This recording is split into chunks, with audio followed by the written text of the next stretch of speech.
കൊട്ടിയൂരിലെ വൈശാഖ മഹോത്സവത്തിന് കർണാടകയിൽ നിന്നും ഒഴുകിയെത്തുന്ന തീർത്ഥാടക ലക്ഷങ്ങൾ കണ്ണൂരിന് തുറന്നിടുന്നത് അനന്തമായ ടൂറിസം സാധ്യതകൾ.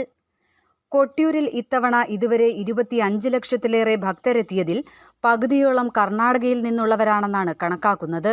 ജില്ലയുടെ സമ്പദ്വ്യവസ്ഥയിൽ വലിയ ഉണർവുണ്ടാക്കുന്ന തരത്തിലേക്ക് വൈശാഖ മഹോത്സവം മാറി. കൃത്യമായ ആസൂത്രണത്തോടെ ഇത് ഉപയോഗപ്പെടുത്താനായാൽ മലബാറിലാകെ ടൂറിസം രംഗത്ത് മുന്നേറ്റമുണ്ടാക്കാൻ കഴിയും. ഇതനുസരിച്ചുള്ള മുന്നൊരുക്കങ്ങൾക്ക് സർക്കാർ തലത്തിൽ തുടക്കമിടേണ്ടതുണ്ട്. കഴിഞ്ഞ വർഷമാണ് കർണാടകയിൽ നിന്നും കൊട്ടിയൂരിലേക്ക് തീർത്ഥാടകരുടെ അപ്രതീക്ഷിത പ്രവാഹമുണ്ടായത്. പറശ്ശിനിക്കടവ്, തളിപ്പറമ്പ് രാജരാജേശ്വരി ക്ഷേത്രം, പെരളശ്ശേരി സുബ്രഹ്മണ്യ ക്ഷേത്രം എന്നിവിടങ്ങളിലും വലിയ തിരക്കനുഭവപ്പെട്ടു.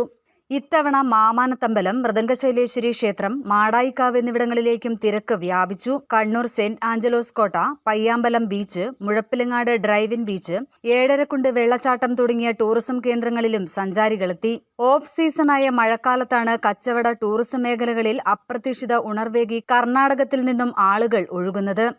മഴയും പുഴയും കാടും മനുഷ്യനുമെല്ലാം ചേർന്ന അപൂർവമായ ആചാരങ്ങളുടെ സൗന്ദര്യമാണ് വൈശാഖ മഹോത്സവത്തെ കർണാടകയിൽ വൈറലാക്കിയത്. കർണാടകയ്ക്ക് പുറമെ തമിഴ്നാട്, തെലങ്കാന തുടങ്ങിയ സംസ്ഥാനങ്ങളിൽ നിന്നും തീർത്ഥാടകരെത്തുന്നുണ്ട്.